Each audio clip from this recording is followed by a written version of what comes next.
20h hier soir, comme un air de défaite au QG du RN à Béthune. Les résultats nationaux sont loin des rêves de majorité absolue. Et si Caroline Parmentier retrouve ici son siège de députée, les succès locaux n'effacent pas l'amertume. Évidemment qu'on tombe de haut, mais je pense que c'est le résultat de la tambouille électorale qu'on a eu le droit de la majorité présidentielle avec la NUPES. C'est une alliance totalement contre nature. On va continuer. On va être les meilleurs députés possibles à l'Assemblée comme nous l'avons été pendant 2 ans. On va reprendre la main sur cette chienlit annoncée.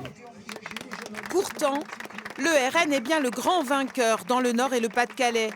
17 députés sur 33 et de nouvelles prises dans le Calaisis et le Boulonnais.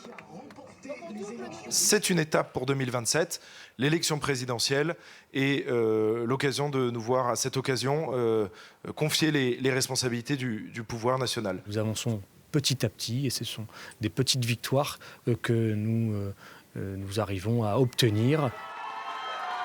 Eux célèbrent la victoire, même si certains ont du mal à y croire ici dans les rangs du nouveau Front populaire à Lille. Dans le Nord et le Pas-de-Calais, pourtant, la gauche perd 3 élus. Seuls les bastions de Dunkerque et de la métropole lilloise résistent.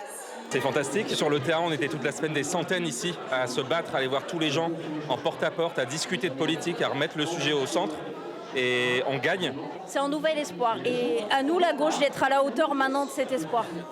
Dans la circonscription du sud de Lille, Aurélien Lecoq obtient 75% des voix. On est prêt à former un gouvernement, encore une fois, sur la base du programme du nouveau Front populaire. Et ensuite, chaque député, sur les propositions de loi, doivent prendre leurs responsabilités. Il est possible, par décret, dès le mois de juillet, d'augmenter le SMIC. Il est possible, par décret, dès le mois de juillet, de bloquer les prix. Quant au camp présidentiel, le Front républicain lui profite pleinement. Gérald Darmanin est reconduit à Tourcoing à plus de 60%.